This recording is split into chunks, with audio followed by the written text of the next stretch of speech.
oportunidades, pero también cuando hablamos de la economía fuerte, por decirlo de alguna manera, estos últimos días se puso mucho la atención sobre el sector agropecuario. ¿Por qué? Porque hay sectores que están diciendo que no tienen ya capacidad para cumplir con los próximos vencimientos de deuda, porque están reclamando otro tipo de dólar. Claro, y aparece un escenario que no estaba previsto, que era que un sector del campo importante de peso empiece a enfrentar las políticas económicas del gobierno nacional. Bueno, queremos tratar de entenderlo al detalle, por eso tenemos en comunicación a Ricardo Bursaile, que fue ministro de Agroindustria y productor agropecuario del gobierno de Mauricio Macri. Bursaile, gracias por esta comunicación. Fernando Borroni lo saluda. ¿Cómo le va, Fernando? ¿Cómo está usted? Buenas tardes. Buenas tardes. Bueno, a ver, cuéntenos cómo está la situación, por qué se está comunicando se le comunicó a la Comisión Nacional de Valores que ya no pueden cumplir con los próximos vencimientos. Explíquenos para aquellos que no están muy al tanto de la situación. Se trata de decir que el campo no es uno solo, ¿no? Uh-huh. Entonces, normalmente se trata de decir el campo y se mete en la bolsa al que hace naranja, al que hace uva, al que hace ganadería, lechería o soja. O incluso soja, maíz, trigo. Digo, son distintas realidades que conviven dentro de la producción agropecuaria, pero cada una distinta. Lo que está pasando en este momento es una mezcla de cosas, Fernando. No es solamente puntualmente una situación. Las empresas que hoy se han presentado en situación de cesación de pago, en realidad es una empresa Surcos y otra empresa Agrofina, que está controlada por el grupo Los Grobos, que Los Grobos es productor sojero. Uh-huh. Agrofina es prestadora de servicio y vendedora de agroinsumos, al igual que los Surcos. Lo que da la impresión, porque uno no tiene mucho detalle sobre esto, es que estas últimas, Surco y Agrofina, eran empresas comercializadoras de agroinsumos y que se han estoqueado con productos caros, ¿sí? Compraron con dólares muy caros, se estoquearon y hoy pasan dos cosas y ahí entra la realidad que vivimos en la Argentina. ¿Sí? Eso por un lado, que es el management de la empresa, el manejo de la empresa, y por otro lado, a raíz de los números de la agricultura en la Argentina, donde no está pasando por su mejor momento, ni mucho menos, los productores no están comprando tanta tecnología. Claro. Y en algunos casos se viene de una sequía el año anterior, que fue lo suficientemente fuerte como para que caiga el 50% de la cosecha. Entonces estas compañías, entre un sobreestoqueo, alguna deuda que no pueden cobrar y deudas que no pueden rolear, patear para adelante, entran en situación de pagos. ¿Sí? Bien. Ahora, no sé si hasta ahí... Sí, vamos bien. A veces es difícil explicarlo. Ahora, ¿qué está pasando en el contexto ya más global, más macro? Uh-huh. ¿Sí? Nosotros tenemos, venimos de productores con una sequía en el año 2022 complicada, 2023 y 2024 apareció un bichito que se llama chicharrita, que se comió $3.000 millones, ¿sí? Uh-huh. Entonces, todo eso hizo que el campo, el productor agropecuario, estuviera complicado. Después vienen los precios internacionales. En los precios internacionales la soja ha caído casi un 40%. Uh-huh. Sumale otro problemita más, otra piedra más en el zapato. Y a eso tenés que agregarle otros componentes que son el tipo de cambio, ¿sí? Un tipo de cambio que se asumió con 1.200 pesos el dólar, una inflación del 120% anual y tenemos el dólar a 1.200. Ahí está uno de los temas centrales, ¿no? Que está el dólar es quieto. Uno de los puntos, claro. Es uno de los puntos, ¿no? Uh-huh. Ahora, sobre eso, los productores que hacen soja pagan el 33% de retenciones, es decir, ¿qué quiere decir? Que si el dólar vale, en realidad vale menos porque es el dólar oficial, ¿no? Sí. 1.054 o 1.060 o algo por el estilo, a eso le tenés que restar el 33% que te dará alrededor de 670 pesos. Es decir, que el dólar para el que exporta soja no vale 1.000 pesos, esté atrasado o no esté atrasado, vale 670 pesos. Sí, ¿sí? Ok. Y los costos en la Sí, Argentina, sí. ponele aceite, lubricantes, repuestos, cubiertas, te han aumentado en dólares en un 70 o un 80%. Ahora, hay algo, ¿ustedes qué le están pidiendo al gobierno? Sobre todo que deje subir un poco más el dólar. Perdón, yo estoy hablando como productor. No Sí, pero conoce pero, digamos, lo que yo charla, diría, el paño. Yo diría que esto es una manta corta, Ujú. ¿sí? Porque si vos subís el dólar, lo que estás haciendo, en realidad lo que debieras hacer, si sos un gobierno liberal, es dejar que flote el dólar, si querés. Ujú. Y lo que hay es una intervención directa para que el dólar no flote, por un lado. Es decir, que el tipo de cambio está controlado por el mercado de contado con liquidación. A su vez, lo que uno puede decir es, bueno, no devalúes porque eso es empobrecer los salarios, Sí. ¿sí? O es que se te dispare la inflación, pero no le sigas cobrando un impuesto del 33% a unos tipos que te enfrentaron sequía, caída de precios internacionales y O sea, un tipo de cambio. bajar las retenciones. ¿Cuánto me entendés? Sí. Disminuilas, bajalas, da una certidumbre.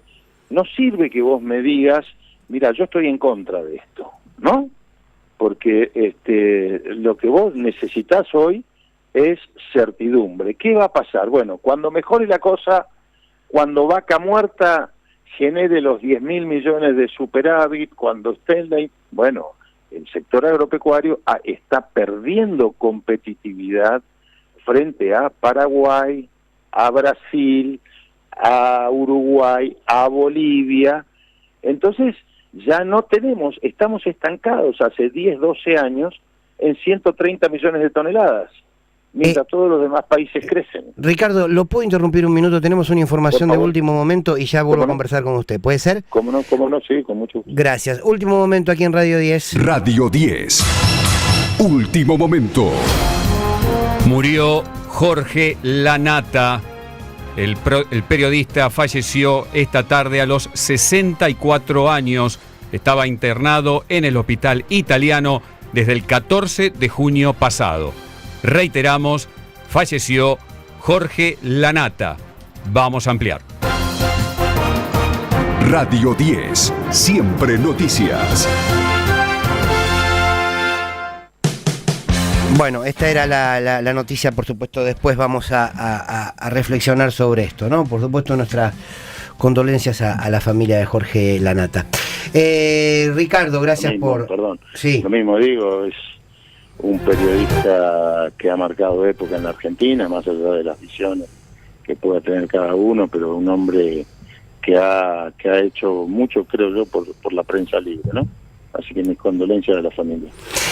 Muy bien, le hago una pregunta, a ver si, porque uno entiende desde el sector, yo se lo voy a poner en términos, ya, cada vez que hablamos nosotros nos peleamos, hoy no nos vamos a pelear, estamos a fin de año, no tengo ganas, y usted tampoco, pero digo, lo que digo es... No sirve la pelea, Fernando. Usted dice bien, bueno, el sector está necesitando que si el dólar no va a estar flotando, no va a estar libre, que nos bajen las retenciones. Ahora, ¿cuál es el problema? En términos sociales, cuando uno trata de ver el todo, dices, usted lo marcó recién, si el dólar se devalúa y se dispara, eso afecta a los precios, afecta a la clase media, afecta al salario. Al mismo tiempo, si se reducen retenciones en un momento en donde el campo es lo que más produce, lo sabemos, pero donde se necesitan más recursos para el Estado, sobre todo ante este ajuste, y al mismo tiempo uno toma, por ejemplo, información que se dio de lo que se ganó en soja. Se calculó, a mitad de año se estaba hablando de que precisamente lo que estaba en la exportación de soja tenían casi un 35% más de mejora en ganancia que el 2023. Esto lo dice La Nación Campo, para una idea. Entonces uno junta todo eso y dice, bueno, pero entonces, ¿por qué choca tanto lo que quizás necesitamos como sociedad, que los sectores que más producen y que más ganan paguen mal, con lo que ustedes están necesitando? A ver, voy a tratar de... es bueno esto para tratar de decir. En primer lugar, comparar este año con el año anterior es un error. porque es como comparar las ventas que tuvieron cualquier negocio respecto a la pandemia. Siempre va a ser más. Quizás no estamos hablando de ganancias, estamos hablando de facturación. ¿Sí? Bien. Entonces, vos tuviste una caída respecto a la cosecha anterior del 50%. 50% cayó la facturación, 23.000 millones de dólares es lo que cayó la facturación de eso. Entonces, comparar con el año pasado es como comparar, no sé, el partir del peor número que tenés. Segundo punto, entiendo decir, ¿qué países que se han desarrollado cobran un impuesto por exportar? Te desafío a que lo miremos. Entonces yo siempre digo, tenés Kazajstán, Azerbaiyán, ahora, ni Estados Unidos, ni Brasil, ni Uruguay, ni Paraguay, no hay países en el mundo que cobren un impuesto a alguien que trae divisas. Porque vos, Fernando, lo que haces es, tomás y competís contra el resto del mundo, porque esto tiene precio internacional.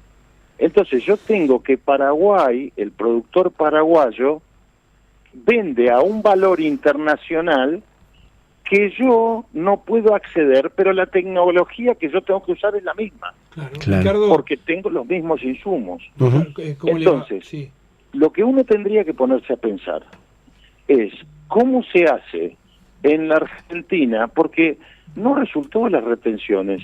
Desde que las puso Dualde a la fecha, hay 200.000 millones de dólares o más que se han retenido.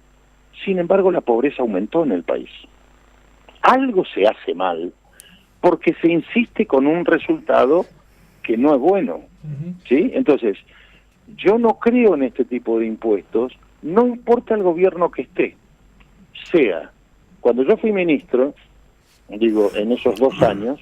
Pero Macri aumentó las retenciones. Por eso estoy diciendo. Cuando yo fui ministro, yo trato de ser objetivo, Fernando, nunca ninguna opinión es totalmente objetiva. En esos 2 años solamente quedó retenciones a soja, que se habían bajado 5 puntos y después se volvía a subir. No me pareció bueno. Y lo dije, no es que me lo guardé, lo dije. Lo mismo después, lo mismo ahora. Y esto es sostener una verdad, porque Argentina podría... Hace 12 años que estamos estancados en la misma producción. Mientras Argentina decreció un 30% en la producción de soja, Brasil la aumentó el 100% en los últimos 10 años. Claro, Ricardo, ¿cómo le va? Marcos Cittadini lo saluda. Hola Marcos, ¿cómo estás? anda? Bien. Usted recién nombró a Paraguay y hoy por la mañana el Gato Silvestre conversaba con el ministro de Agroindustria paraguayo, Carlos Jiménez, y ellos están muy contentos porque después de 70 años pueden exportar tomates a la Argentina, 1.800.000 kilos de tomates están exportando, lo mismo que cebollas y zanahorias, parece que se les abren esos mercados. Por supuesto ellos están muy contentos, a mí me pareció muy preocupante, ¿no? Todo eso pasa. Yo no estoy en contra de comerciar con el mundo, porque si nosotros queremos vender también tenemos que comprar, ¿sí? Claro, el tema es que haya complementariedad, porque lo que decía es, nosotros a esos precios no podemos comprar, entonces les vendemos pero no compramos. El problema que tenemos es cuando el tipo de cambio está artificialmente bajo y que termina incentivando las importaciones y no la producción. Entonces eso sí a mí me preocupa, porque si yo voy como cualquier funcionario del gobierno, me ha pasado, ir a hablar con un ministro de otro país, el ministro del otro país te dice, ok, vos querés abrir y exportarme carne vacuna o vinos o lo que sea, ¿y qué me vas a comprar? ¿Sí? Entonces uno trata de ver ahí qué hace. Lo que está pasando hoy en la Argentina es que a mi criterio, este tipo de cambio artificialmente controlado termina generando estas cosas que van a contrapelo de lo que necesitamos, porque estamos importando tomates, digo, si fuera que nuestros tomates están caros porque alguna circunstancia, bueno, pero si es conveniente importar tomates simplemente porque el tipo de cambio te favorece, y te dice alguien que vive en Formosa y que cruza Asunción con bastante asiduidad, ¿no es cierto? Bien. Entonces, Yo no creo en la frontera cerrada, pero no creo en un esquema que pueda sostenerse en el comercio bilateral con un dólar o con un peso sobrevaluado artificialmente. Claro. Ricardo Bursaile, muchísimas gracias por este rato y por esta charla. Le agradezco mucho a ustedes y le deseo para ustedes y la audiencia que el año que viene nos vaya mejor a todos los argentinos y que haya menos violencia en la política. Gracias, es muy amable.